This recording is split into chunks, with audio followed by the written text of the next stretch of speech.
Women, as you date these men, look at who they're around. That's going to be your telltale. Look at who these men are around. Look at also how they operate around the people that they care about. That, you can read that man just like a book.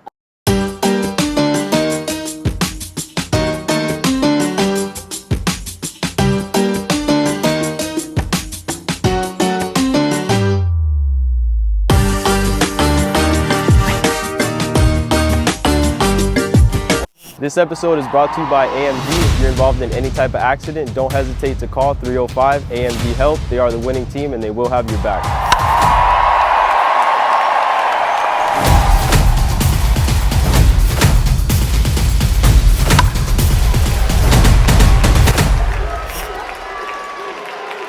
I'm ready.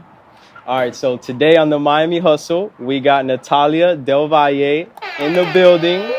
In the Miami Hustle, thank you so much for your time. Of course. It is a true honor for you to be here. We are big fans of Valuetainment and everything you guys have done throughout the years. So again, completely blessed and honored for you to be here. Thank you for your time, first of all. Yeah. Awesome. So if you want to tell the people where you're from. Awesome. Well, first off, thank you for having me. I told you a little bit earlier, this is my first podcast outside of SOSCAST. So it's nice to kind of come, branch out, meet some of the locals here and do some content together. You kind of want me to start with where I'm from? You want me to start? Yeah, born and raised. Born and raised? Where did it start? So born in New York. I lived there for a few years, and then I moved to Orlando, Florida, when I was about 5 years old. And I grew up there. I love my Orlando, my little ratchet fun Orlando, Disney, all that fun stuff. Grew up very closely with my family. Grew up with both my parents and my sisters. And from there, went to private school. I started off in public school and then made our way into private school, private Catholic school. Grew up in a very strict home, but I was the middle child of the girls at home. And I was a little bit more of the rebel kid, but it's okay. I met a lot of people. I learned also a lot about myself. I was going to say, you learn a lot when you're a rebel. I did learn a lot when I was a rebel. to. But you know what? I did it with a lot of restraint also because of how strict my parents were. I always, whenever I was making not the best choice, I was like, all right, you got to make it home. It can't be that bad, and you got to make sure that if it is bad, it's not too bad. Yeah. So I always, kept those things in mind because of how I was raised. I grew up with my mom she's Indian, Guyanese. So she's got some of that background. And then my dad, Marvin, he comes from Spain, Honduras. So he also comes from a very close family. And I grew up with a very close family of my sisters and all that stuff. And any brothers or just sisters? So blended family. My birth father, he passed away when I was younger, and then my mom remarried. They met in New York, remarried when I was young. So I grew up with my stepdad, but I call him my dad. And he had additional children as well. So there's a total of 7 of us. Wow. And there was 2 boys of the 7. They were all very calm men. So it's nice to kind of even see the men that can handle a lot of the ladies in the house. And then, of course, we have our little dog, Dante, that is a little boy, too.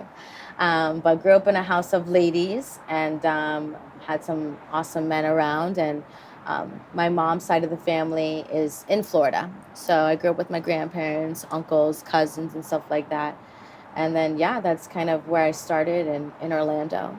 And then made my way down to here, Miami. Nice. Well, we love Miami. How did you transition from Orlando to Miami? So great question. I originally got into the life insurance industry with my family, and I focused more so on the onboarding, the licensing side of things. So I trained a lot of agents to pass their life insurance exam. And I did that through failing my exam many times. And from there, I created a course and I licensed over 100 agents doing that. Wow. And at this point, thousands, because the course people have taken and they've grown, and now we're licensing agents all over. And essentially, it became just a place in the company where we focus, and we created a system within PHP that did phenomenal. And from there, that's when I met Patrick Bet-David, and that's when I met Mario Aguilar, and I also met Tom Ellsworth around that time too. Shout out to the home team. Shout out to the home team. And through there, I also did meet Adam. I met Adam through actually going to the big events that PHP had. And he was just so loud and obnoxious. And I was like, yep, we need that here. And I don't know, it's just a fun time. And, from there, I met the PHP family and Patrick Bet-David and the team there. And I really connected with them as individuals. Like selling life insurance isn't the most fun, exciting thing.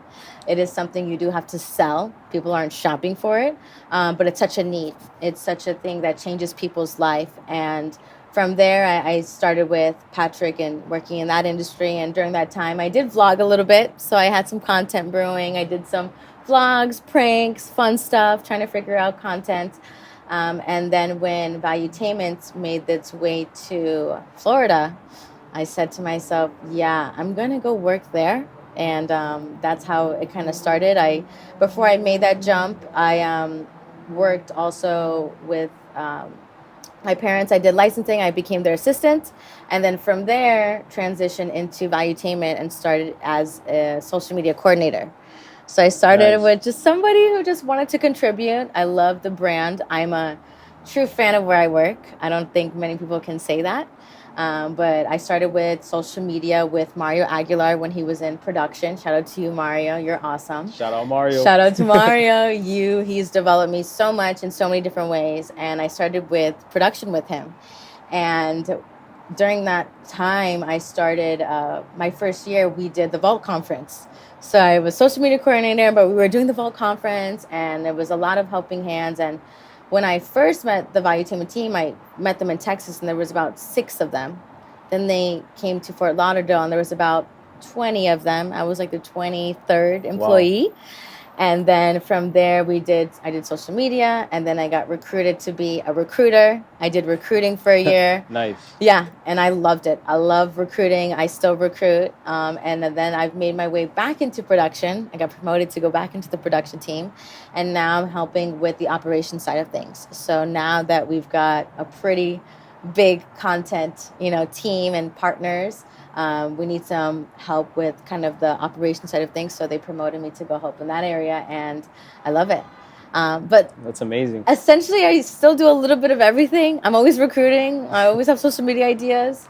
And now I get to really be immersed in the content. So when you guys asked me to come on, I was like, I'm really in the content now. So I might as well take a jump in and see how it goes. So, well, first of all, it's a true honor to have you here, and to have you say that this is the first podcast you do outside of SOSCAST is amazing. Yes. For me, at least, because we're huge fans of Valuetainment. We watch the PBD podcast, Sosnick, all the time. Awesome. And we love everyone there. So to have you, hopefully we'll have more of you guys here, but to have you here with us is a true blessing.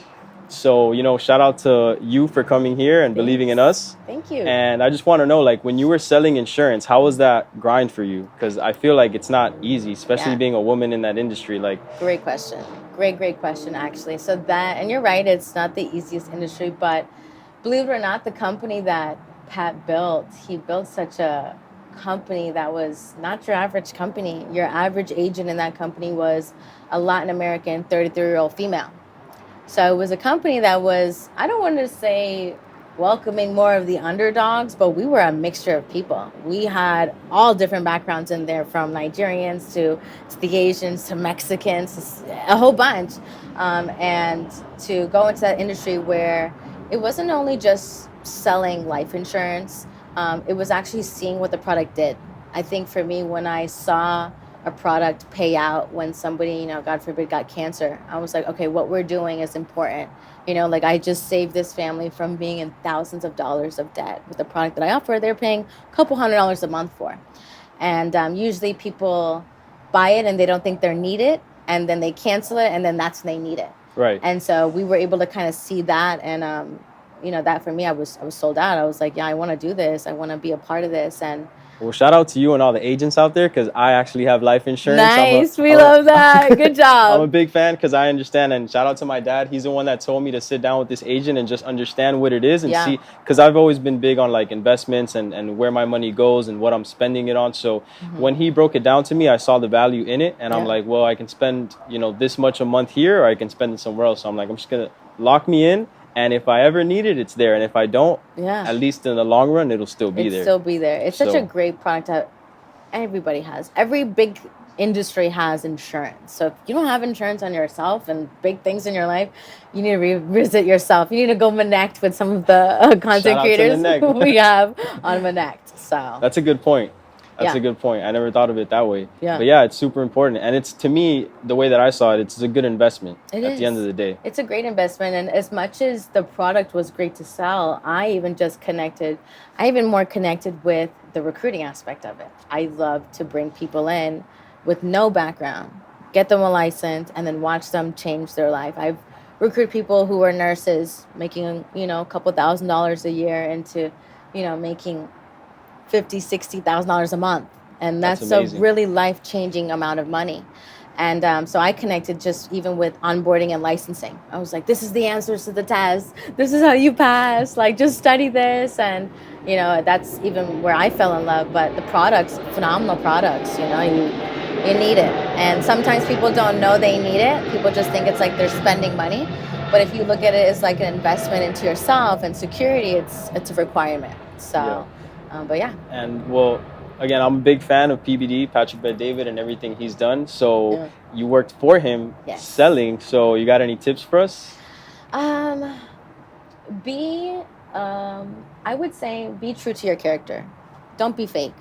You see people like Patrick Bet-David on camera and it's like, oh, he looks amazing. And when you meet him in person and he is amazing, you're like, wow, he's actually a great man. He's not just for the camera. And you'll notice with a lot of the people you meet with in the company, we're like that. We are very much looking for good people. I've seen people and we've recruited people who've got phenomenal backgrounds, right? They have phenomenal experience, but who are you, right? What is the value that you bring? What do you really want? Who do you want to be? Are you looking to get better? And it's a place where, whenever you're doing business, know what your mission is, know what your intention is. And don't only look for the fast cash. That's a quick fix. Think of legacy long term. Patrick has really shaped my perspective when it comes to legacy. Sometimes when you're so young, you don't think about legacy, right? Because you're like, oh, I'm young, I don't have kids, legacy, whatever. And as you get older, you start to value those things. But when you're around people who value those things, you look at things different. You do things different. You're like, okay, maybe that's not good for my last name. Maybe this is not a direction I should go. And so when you work with people like that, looking for genuine people who do good business, you do business so different when you find those type of people. Yeah, you are who you surround yourself with. 1,000%. So, you've been lucky and fortunate enough to surround yourself around winners. And I just want to know, how's that been for you? You mentioned that at first it was 6 employees. You came in as a 20-something, and now there's over 100. Yes. So to witness that and to see this company being built from the ground up, it must be amazing. Oh, yeah, it is. What have you been able to take away from that? What a phenomenal question. Like I said, I'm a fan of where I work. I think to be a part of the beginning phases of anything is probably the best time.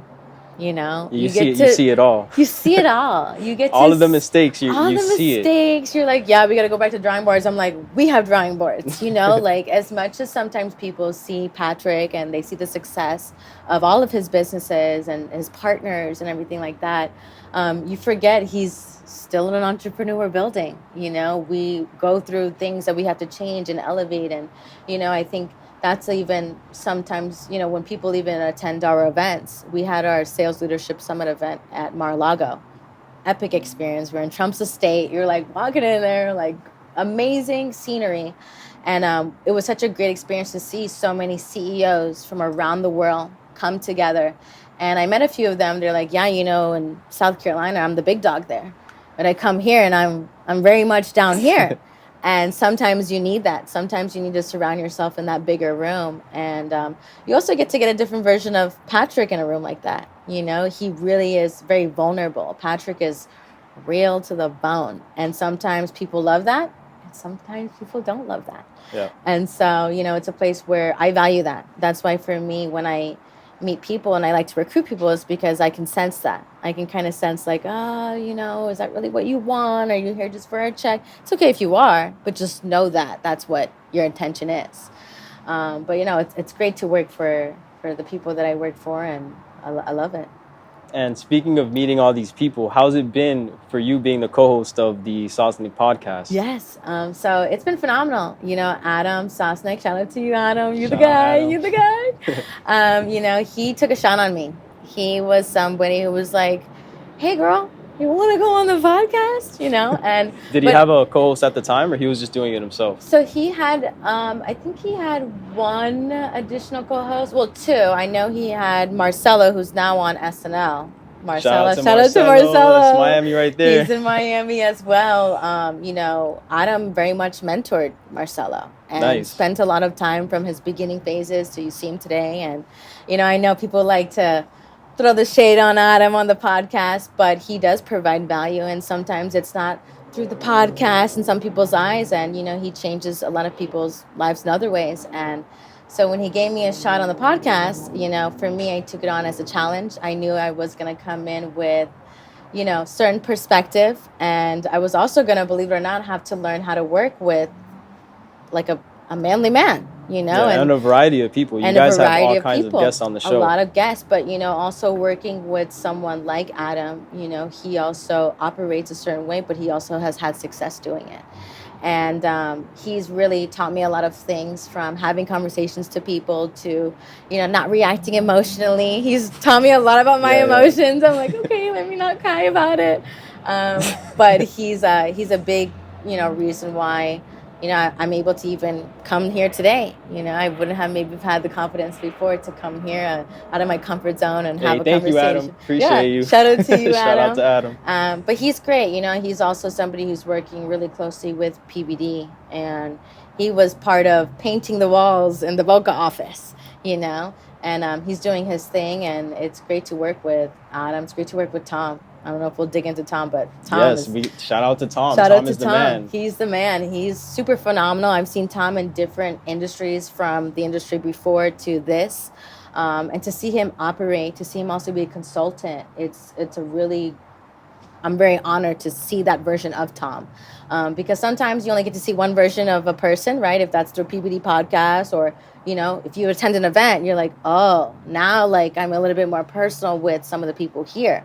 So, but yeah, it's really fortunate to go on the podcast, and now here I am. I haven't met the team yet, but I feel like they're all my friends because I watch every single episode. And you mentioned something about emotions. Well, Tom, he's good at removing emotions and being very logical. Yeah. And he just throws down the facts. Oh, he does. Sometimes I'm like, yeah, I need you to repeat yourself 3 more times, and maybe I'll catch on what you're saying. Yeah. But he's great. He's phenomenal. But believe it or not, Tom also, he's grew up in a household of women as well. He's got his daughters, his beautiful daughters, very smart, educated, beautiful girls. He's got his beautiful wife, Miss Bizdoc. He's a Bizdoc babe. And that's also something to consider too, you know, having a man grow up with women. That's also my dad. My dad grew up in a household of women, and that's also a level of patience, understanding. And Tom, even seeing Tom as a dad, it's a different version of Tom. It's like, oh, you know, you're the dad, Tom. I love that. Yeah. And I can relate to that because my dad is a dad of girls in a household. So I'm like, okay, I can see the commonality. I respect you for having the patience with the girls. You got to have patience. You do. Sure. You do. So. I mean, since we're doing all these shout-outs, we got to shout out Vinny. Shout out Vinny. Oh, I love Vinny. So Vinny. One of the most passionate people on there, which I respect. Yes. You got to love his passion. You've seen his growth throughout the years he's been there, too. Vinny came in, and it was like, all right, you're doing comedy. And he just took it by the horns and ran with it. And Vinny's funny. He's funny. He's funny, yeah. Hilarious. Vinny's skits have me, like, I will go search and go watch his skits because he's so funny. But Vinny's grown so much as even somebody on a podcast. You know, he went through his different, what's his niche in valuetainment, and now he's really coming into his own. And to see his growth, he dresses different, he talks different. He's a professional. He's still He's professional, a pro. He's a and pro. he's still funny. Yeah. And he actually just this past weekend with Brian Callen, he did a few shows with Brian Callen at the Improv. And so, to see him even do what he loves and then do it also with people he loves, it's like you get to see like the magic kind of happen together. And Vinny's great. Vinny's been a huge supporter of me, and he's an energy in the office. I always say, if you can't find him, you can hear him. Vinny, you can hear it anywhere. So, which is kind of comforting. I'm like, okay, Vinny's around. It's okay. Everything's good. Yeah, he's awesome. He's a patriot, and a lot of things have been going on in America lately. So he's really shown that side of him, and he's one of those guys that, like I said, he's very passionate. He's going to stand up for what he believes in, no matter what. And he's logical too. He's not just too far right. He understands what's going on, and he's not scared to let people know what's up. Yeah, he's not. And just shout out Rob. We got to shout out Rob. If we're shouting people out, we got to shout out behind the scenes, Rob. And shout out EJ behind the scenes doing the audio. You already know, always back here. Shout out to But yeah, you got to have a team. You got to have a solid team. It's true. And I think that's where Patrick's specialty is building. Patrick knows how to build. He knows the team that he needs, and he knows what he's looking for. And, we also like to give people the opportunity. I love to find an underdog and put them in a place and then watch them just strive. There's nothing like it. That's why I loved recruiting, was because I get to find somebody who's like, I really want to do this. I know I can do it. And you put them in there and they do it. And they do it phenomenal. And you're like, yes, I knew they were going to do it. And, Patrick has an eye for that. He has an eye for talent. And he's a true visionary. Just when you think 100%. You're doing something big, he's like, yeah, we're going to do it 10 times bigger, and we're going to do it now. Okay, Pat, great, let's do it. Let's go. You need people like that to push you. Yes. Because if not, you get complacent. Yes. And comfortability kills. Oh, yeah. And Patrick, if there's one thing about Patrick, sometimes people, they see the success, and they're like, yeah, he doesn't really have to. Patrick works 24/7 in office, early mornings, late nights, Mondays to Saturdays, Sundays. He's doing videos at home if he needs to do it. And I always tell myself, Nat, if you think you're busy, Pat's busy, Yeah, I feel like a lot of us, like us hustlers, we get that from, I feel like it's in our blood because immigrant parents. Yes. When you come from immigrant parents and you understand the sacrifice that they had to do just for you to live this life here in America. Yeah. I almost feel bad when I'm slacking sometimes because all the sacrifice that my parents did for me, I can't be slacking. I got to go hard. Yes. I got to push it to the limit. Yeah, I'm the same way. My mom, she came from Guyana, and then my dad, he came from Honduras. And they met in New York. That's where you meet all the crazy mixes. Like, what do you mix with? It's like, I was born in New York, and New York is full of everything. And from there, they went into, my mom, she was a branch manager. That time was hard. She was an Indian woman branch manager. My dad, he did retail. I know he had a few retail stores, lots of money doing that. And then they met. My mom was his banker. I was like, nice. Mom, you were checking the bank account. No, but they met there, and then they moved here. They did real estate. They got into the insurance industry, and it was such a hustle. I got to see my parents in different ways of entrepreneurship. I saw my mom run a whole branch, when it comes to the banking industry. I saw my dad go from doing the retail. He was selling, he did I think it was alcohol sales, but he did it to all of areas in New York. And he made really great money doing that too. And I saw them from going into that industry, then to moving completely different state. Then they went into real estate. So that was a different hustle. I'm sure, you have that background of the real estate. I saw them hustle, and we were the last kids at school to get picked up. We were the kids that were in the office late hours. We brought our homework in PJs at the office because work had to get done. And as much as, the kids I want to go home, and Mom, as much as that's not what they want to do, when they get older and it pays off, it's so worth it. It is so, now that I'm older, I'm like, thank you, Mom, for keeping me inside the office and not letting me go out in the streets. Thank you for being strict parents and making sure, I was involved with good people. Because that's another thing, is when you create an office space you put the people you want in that space, and then your kids are growing up around that, so that's even something that at Valuetainment, sometimes you've got PBD's kids running around, and I love it because at the end of the day, we are also influencing their journey of growth. That's something that I hold to a very high standard, to let Patrick bring his kids around me. I hold that to a very high standard because that's how my parents were. If we were in the room, making sure we were good people. And so watching the real estate hustle to then go into the insurance industry hustle, and from there also letting us kind of find our own hustle. That's another thing, is they had to because it was a family business with the insurance, and they had to let the girls slowly find our own hustle. Yeah. And, it was kind of like letting us go, but keeping us close because, it's still Patrick. But essentially, that's part of the journey. And I'm so grateful that my parents were strict. Now that I think about being at school late, I would get picked up at like 8, 9 o'clock because appointments had to be ran. And, before I'm like, oh, this is so annoying. And now that I'm older, I'm like, yeah, that's the hustle, Nat. That's what it takes. And now I get to, reap some of those benefits. And now the challenge is, well, what's the next generation's going to be like, right? I can't start from where they started. I got to start from where I'm starting now, and generation and generation. Exactly. So pressure's even higher. I was about to say no pressure, but yeah, pressure's higher. Yeah. I mean, that's how you lead by example. So shout out to your parents, because they led by example and you saw it for yourself. You know, kids, a lot of times they don't just listen to parents because of what they say. They watch what they do and then they mimic them. Yeah. So it's not like you could have a lazy parent telling the kid to work hard every day, but he's sitting on the couch. Yes. Yeah.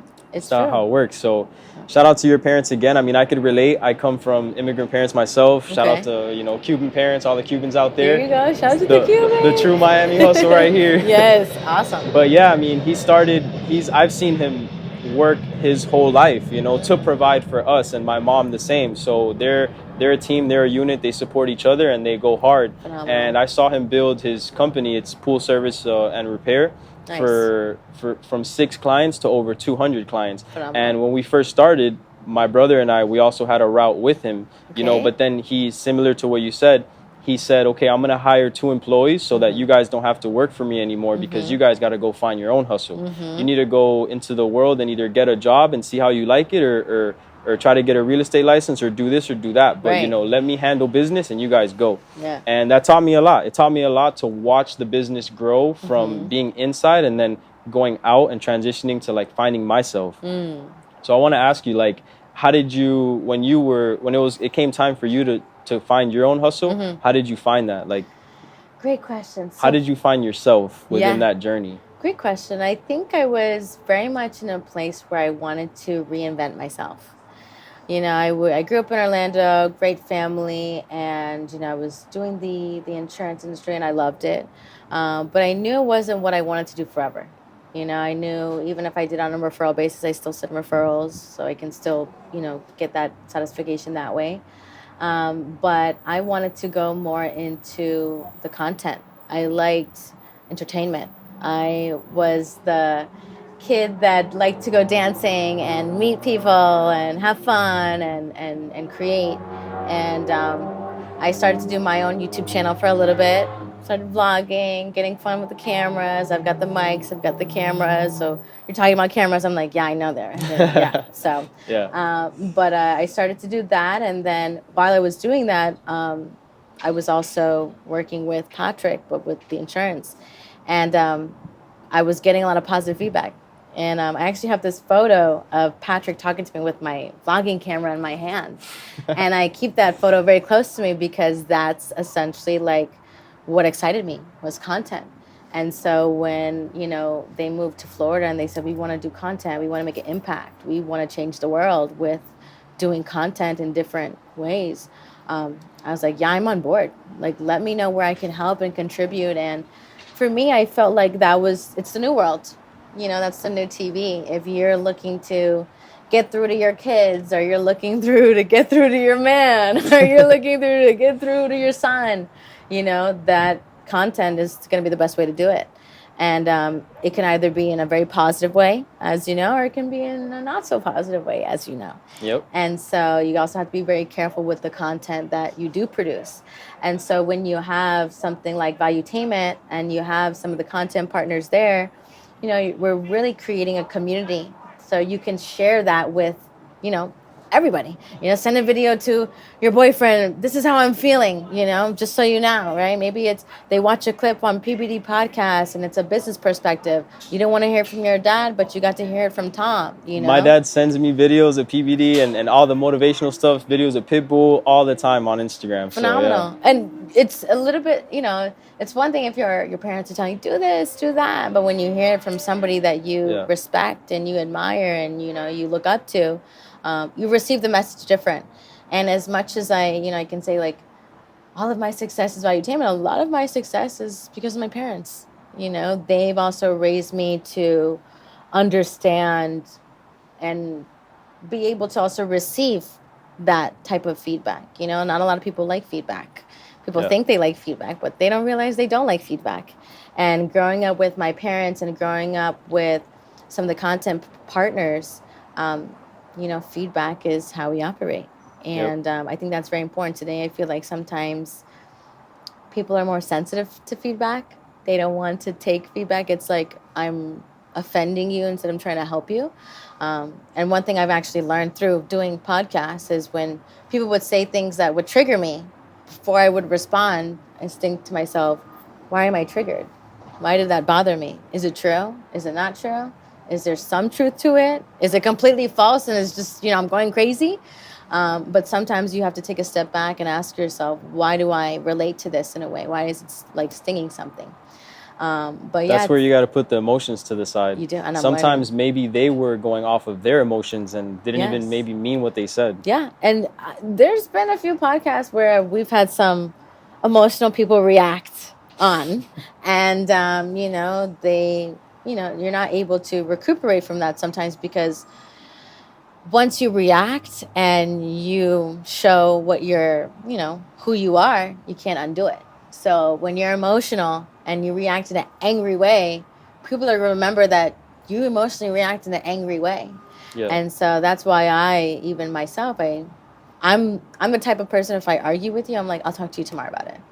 I don't want to talk to you right now. Communication is key. Communication is key. It's funny because I was just doing my neck call and he was saying that. He's like, communication is key. And, you know, if you're not able to know how to communicate at a time of a high emotion, that's also a type of communication to yourself, like not right now. You know, cool down, understand what you want to say, understand what the end goal of your conversation is, and then have that conversation. And some people like that, you know, and then some people are like, no, I want to answer right now. I'm like, I can't give you an answer right now. Like just because I know how myself I am. But I'm learning. I'm still in that way of learning. So, but it's good to be around people who are more emotionally stable sometimes. Yeah, for sure. That's good. I mean, emotions is a big thing. You gotta be able to control them and, you know, like know yourself most of the time and just know how other people are reacting as well. Yes. Like if you feel triggered and you react to that, now they already know what triggers you. Yes, so exactly. That within itself is a weakness. And sometimes you got to choose your enemies wisely. Yes, it's true. Choose your enemies wisely. But it's true. You know, sometimes you have to, you know, think about. I can say that through my 2 years of being on the SOSCAST with Adam, we've had guests on that say some bizarre things about relationships, and then they say some things that triggered me about relationships, but they were right. And I'm like, okay, you also have to accept that, right? Like, you know, women, we have a clock. It is what it is. You know, that's something that as much as ideally as a woman, like you don't like to think about, like you have to think about. And if you don't think about that, you're actually hurting yourself. So as much as there's things that there may be true to us, you also have to ask yourself, like, is there real truth to it? Or is it just somebody trying to get an emotional reaction out of me too? So... Yeah, so I know in the SOSCAST you guys talk a lot about finances and relationships.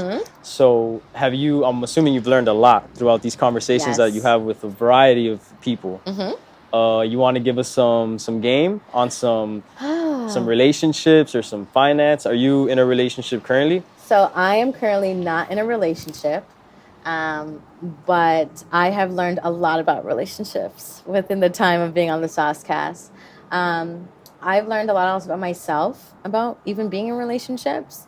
I think from even being the middle child, the more go-getter, the more like leading kid to do different things, I became even a little bit more on like, I don't want to say the masculine end, but I was a little bit more on the, masculine end. And from working, I was always the kid who liked to work. I like to hustle. I like to grind. I like to have 2, 3 things going on at once because I was just go, go, go. That's how I operated. And sometimes when you're a girl and you're go, go, go, you don't think about the feminine side. And there is beauty to the feminine side. And sometimes if you don't have an example of what that looks like, you don't know how to replicate that. Luckily, if you've met my mom, anybody, she is like a lady's lady. Like she's like a classy woman, like feminine to the bone, but she's also like no bullshit because she's very strict. And so there are aspects that I see that in me. And within the relationship side of things, I've learned that I need to be a little bit more feminine sometimes. I need to let the man lead, And I think when I first got into the conversation, I was like, women can lead. Like, we do things. Like, we have babies, and there's different things that women do play a role in. But there's also different things that men play a role in and women have to accept. And if women are able to accept that, you're able to place yourself in a better position for a partner, And it's not just relationships like your boyfriend or your husband, also work relationships, like I've also had to learn to work with Adam. Me and Adam, we're not in a relationship, but we're in a work relationship. And there has to be a certain level of respect that we communicate with each other. There has to be a certain level of being led, giving direction, giving instructions. If there's one thing I always say this about Adam, I'm going to say it again. Adam loves to give instructions. And I've learned that I actually like to take instructions. Why? Because my mother would always give me instructions. If that's pick this up or do this. And I've had to accept the fact that sometimes a man is going to give you instructions and it's to lead you in that direction. And so that was one thing that I had to kind of take a step back. And it's been a little bit freeing. I'm like, okay. I'm like, you lead, I'll follow. And it's nice as a woman, but don't get me wrong, you still can hustle and do it. As much as I'm also letting the men lead me in certain areas, there's areas that I lead in the company. There's areas that they let me put me in those positions to help lead. And I take a lot of, pride in that. I'm grateful that the company and Patrick's puts me in this position because, it's, you pick certain people to do that. Not everybody has that opportunity or has that balance to do that. And I've even learned, if I'm struggling to lead somebody, I leverage people. I'm like, hey, I need your help to get through to this person. And sometimes people don't like that. People are like, I can do it myself. And I'm like, it's okay. You can also let other people do it. So I think letting a man lead and getting more into my feminine side is very important. But also having a great example of what feminine women look like. That's very important because today I feel like a lot of people get the idea of a feminine woman is just the looks, right? The front and the back and the face and the hair. And it's not the only thing about being a feminine woman. It's also how you act, how you carry yourself, right? Are you carrying yourself in a provocative way? Are you carrying yourself in a more conservative way? What type of woman do you have around you? And, I've seen even Jennifer Bette David. Shout out to Jennifer Bette David. She is such a great balance between a feminine, conservative, but also like strong woman. I've seen her also like be in mom mode. I'm like, oh, you got it, Jen. And but she can hustle. Jen is right next to Pat. She's not in the front line and doing that, but she leads many departments, many projects. She's actually the head of special projects, so she leads all of that. And Patrick puts certain women in place to lead because he sees that in them. But also letting, men lead in certain areas. I just learned to, okay, you got it. I'm trusting you. You got it. I'm following. So that's a big one for me. So yeah, ladies, let your man lead. And if you can't find him as a leader, then maybe he's not the man for you. So straight up. Sorry, it just is what it is. It is what it is. Those are facts. I mean, I ask because in Miami, a lot of times people have trouble with relationships because this is a crazy city with a lot of distractions. And like you said, everybody's always trying to impress others. So I don't know, it could be, and it's a very expensive city nowadays. Yes. So you almost have to be hustling. And it's hard sometimes to hustle, work hard, and then also give your partner the attention that they deserve. Yes, that's also a balance. The balance. That's another thing is, women in business, it can get tricky, and yeah, it's just a balance. But and I ask this because, again, yeah, the podcast that you're in, I feel like the knowledge that you have, you got to let it out here. So how important is finances when it comes to relationships? Oh, it's super important. It's super important. So it's not just like, oh, we love each other, we'll be fine. I'm not gonna lie. I've been a girl that I've dated people who don't really have much to offer, because of where I see where they could be, and that's not always the best thing. I know it's like, don't be a gold digger. Don't date him for your money. Don't date him. Yeah, you shouldn't date a guy for his money, but you should consider if the guy has money. Like, you don't want to date a guy and it's like, yeah, I want him to take care of me, and he can't pay his bills.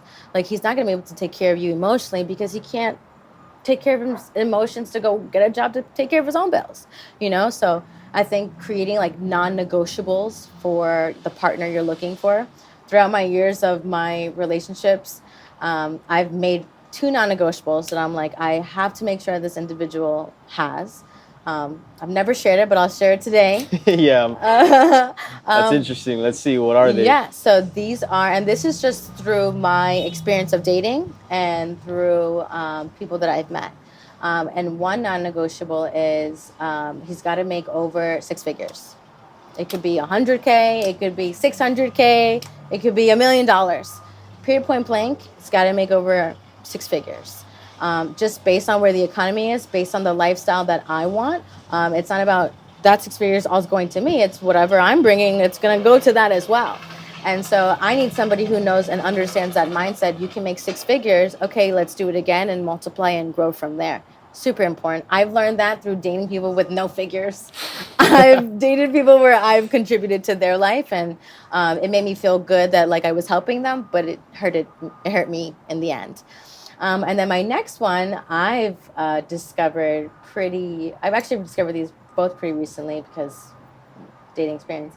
But this one is my favorite one, and that is somebody who has strong family values and values family. That is super important for me. I've learned that if I'm with somebody and, they don't like their family, or, they talk bad about their sisters, is that I struggle to relate to them because I'm going to come from the point of, you should talk to them. You should try and figure out what's stopping you, and that I don't relate to because I'm very close with my family. So I can't have somebody, if I'm maybe having a disagreement with my sister, yeah, forget your sister. She's a loser anyway. If somebody said that about my sister, damn. Oh my goodness, you'd see a different side of Nat that we're not going to see today. But there's that level of respect of somebody's family that I hold a lot of value in because I relate to that. I dated one guy who, believe it or not, I think what made me like him so much was his relationship with his family. I was like, I love how your dynamic is because that's how I was raised.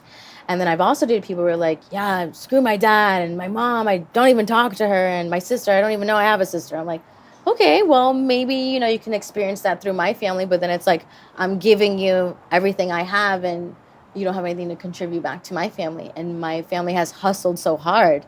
How can I just give them everything to this person and they have nothing else to give back? Yeah, to me, the love of your family is almost like your batteries. Oh, it is. Like, whenever I'm feeling like drained and I'm just like exhausted and I'm just like going through it for whatever reason, I go back to my parents' house and it's like my batteries are recharged. Always. All I needed was a hug from them and just like talking to them a little bit. And most of the time, the love that you give your family is the love that you're going to give your future family or your partner as well. So, yeah, I definitely agree with that. And I agree with the 6 figures because it's something I always tell, like, people around me, like my friends, if they're talking too much about girls, like the girls they want to get or their girls they're trying to get or girls this and girls that are going out, but their money isn't that good, I always tell people, like, you need to focus on yourself before you even think about going to get another girl. Yes. Because if you aren't making what you want to be making and your goals aren't being, like, accomplished, and you go and find that girl, Mhm. you're gonna lose her faster than you found her. Yeah, you're not gonna be able to Like, maintain her. straight up. Yeah. Yeah. So one thing I always tell people is like, you need to focus on yourself before you're able to focus on someone else. Yes. Or even grow with someone else. You got to grow within yourself. Yep.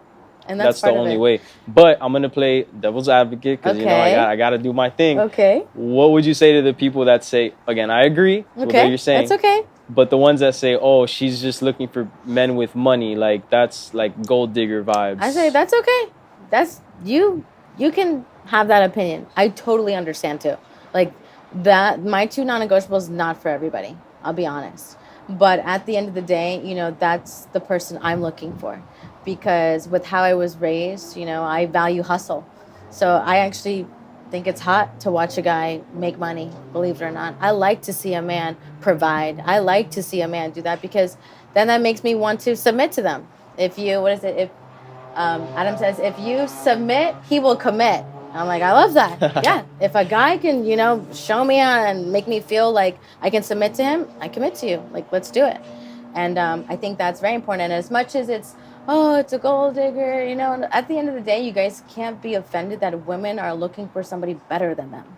They're looking for somebody and a provider to have them put them into their next better version of themselves. What do you want to take a beautiful woman and put her in a dump? Like, what does that do? Yeah, I think it's also that we're grown nowadays. Mm-hmm. Like when you're in high school, you can't be looking for someone that is making six figures. But when you're grown and you're mature and you've been through it, yes, you should look for people that are on your same level or on your same mindset at least. You know, like if I'm with somebody and they're not making like good money at the moment for whatever reason, but they're motivated and they're focused on what they want to make and they have a plan or they're trying, that's good too. You know, like, and to an extent. Only because, you know, well, I'm a man, so I'm talking about the woman. Okay, you know? fair. It's different when the woman is doing that with a man. But because, you know, I've seen it and I've experienced, you know, I've dated a guy because where I see he could be, and I've seen watching him hustle. But you also have to consider like the time that takes, right? If it's been a year and he's only like maybe 2 steps forward, and he's not really making much progress, you have to consider that. Why? Because women, we've got a clock.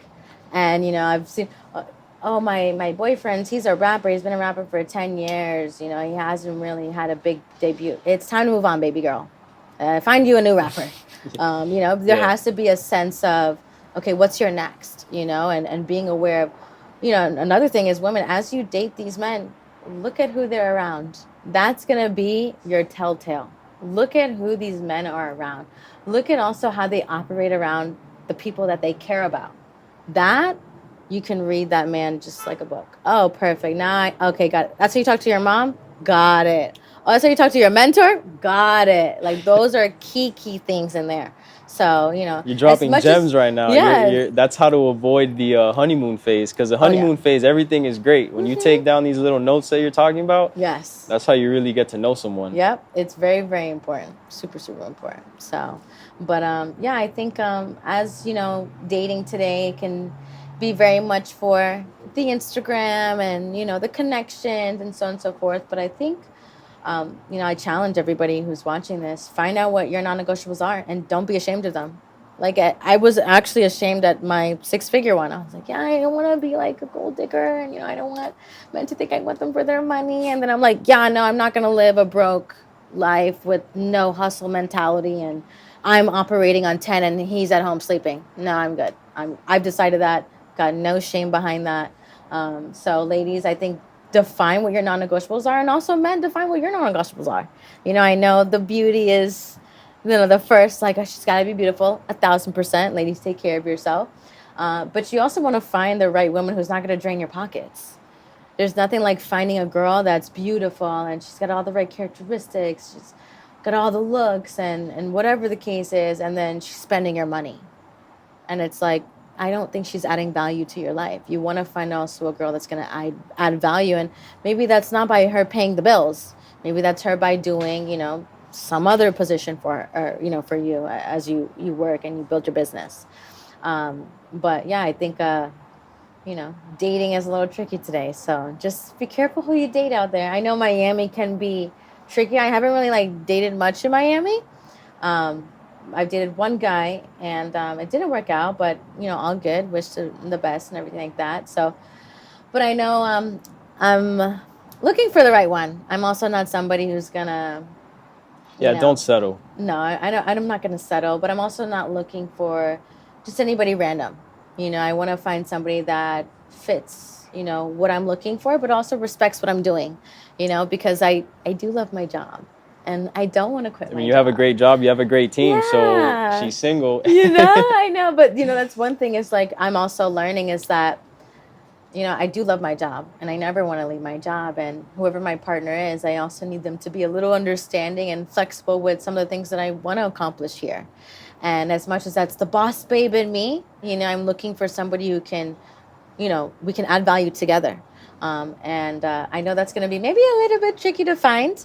I don't think so. I think it's going to be easy to find. You just said add value together and you work at Valuetainment. Yes. Whatever guy goes into your life and sees what you do and who you're around, at least me, I would look at that and be like, oh, she knows what she's doing. And she does it like with passion. Yeah. So I don't know. I think that would be an easy thing for you to find. It could be easy, but it can also be hard because depending on, that's the thing is like you also define the type of man you're looking for. Ladies, as you go into the rank of income that you want your man to make, just know it's going to be the less of what you want to do. If you got a man who's making $30 million and you're like, yeah, no, I want to go work at my job every day. He's going to be like, no, I don't want you to do that. I want you to come travel the world with me and do this with me. So, like as you kind of figure out what your partner is, I also got to find somebody that, will be flexible with my work, but also be able to, take me away sometimes if that's a weekend thing. Like my 2 years working with Valuetainment, I haven't really taken any like PTO. And that's because I don't want to. I was going to say, that's how much you love it. I don't want to. And I also have to consider, like, you got to have a life, Nat. You got to do something else. And I've been very much an entrepreneur, and I love what I do. So as I search for my partner, I got to find a nice balance. And it's a level of submitting to that man, of like, hey, I'm submitting to you, but like, I'm trusting you to not take me away from what I love to do either. Yeah. Yeah, I think you'll be fine. I mean, you dropped a lot of gems for us, everyone listening. Good. So, I'm glad. Yeah, definitely. So I want to talk about what's next. I want to talk about your next 5 moves. Yes. Awesome. So going into we're finishing up May right now. Mm-hmm. So the last 2 quarters of 2024, what do you got cooking up? Last 2 quarters. So we have some big goals this year with Valuetainment. I've got some big goals with SOSCAST specifically. Me and Adam are into planning mode. We're into our next. And we're building. We are going into our new phase of Valuetainment. As you can kind of see through our content, we've got some stuff brewing. But, our mission is to enlighten, entertain, and empower current and future leaders all around the world.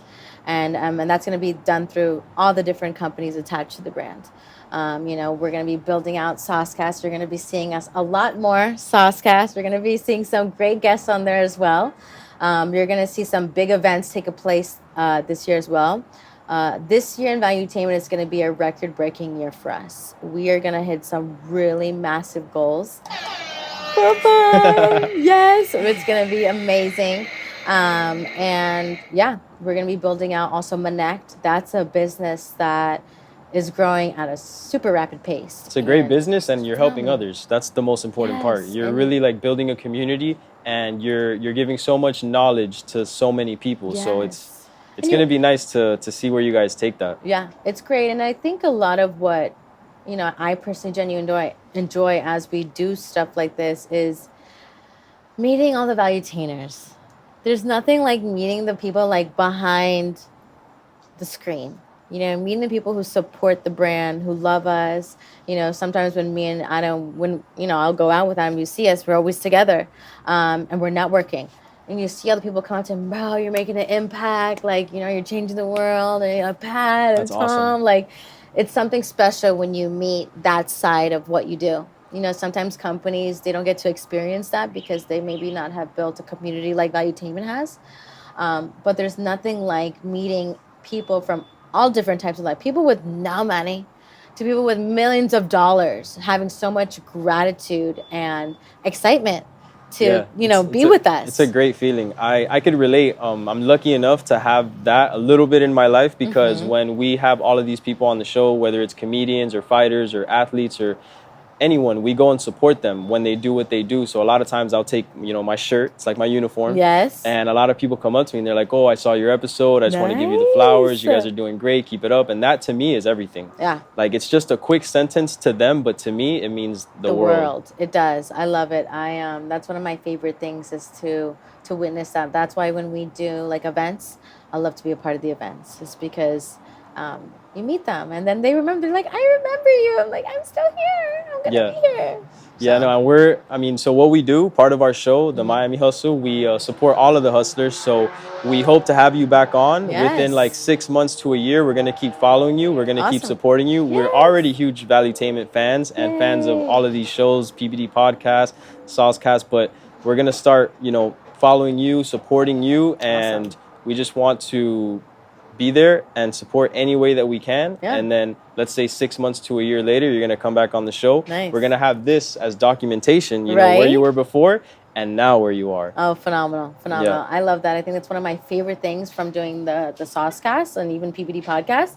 If you go back and you watch this on the beginning episodes, you watch the PBD podcast set be built, the background, all the memorabilia be added. I've seen content creators from SOSCAST from when they first started to see them today, millions of subscribers. Yeah. So I'm excited to see where you guys go. You guys are cracking some big numbers, and I appreciate you guys reaching out to me, and I'm excited to see some of the history you guys make here. Thank you. Yeah, we appreciate that. It's only up from here. We've done a lot within these past 12 months. We've learned a lot within these past 12 months.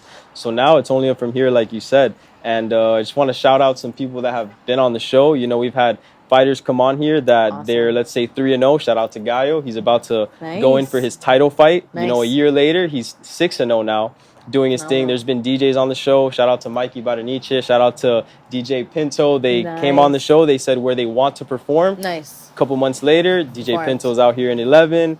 They're just accomplishing the goals that they set out to do, and that's what we're about. So again, we're just documenting people's success. We're getting to know people because, again, a lot of people may follow you, but they don't really know who you are. Right. It's different with you because you have a podcast, so you're out here. But there's other people, like, let's say a dancer. She's dancing constantly on Instagram, but we don't really know what she's about. We don't even really know why she started dancing because all we see is dancing content. Right. So this is what we do. This is who we are. Thank you so much for being a part of this show. Thank you for having me. Truly honored and blessed for your presence here. Thank you. Again, we're looking forward to the future, and shout out to Valuetainment. Shout out to the team. Make sure you guys subscribe to Valuetainment, SOSCAST, all the content creators. Make sure you guys obviously subscribe to the Miami Hustle. Thank you. Until next time. Yay.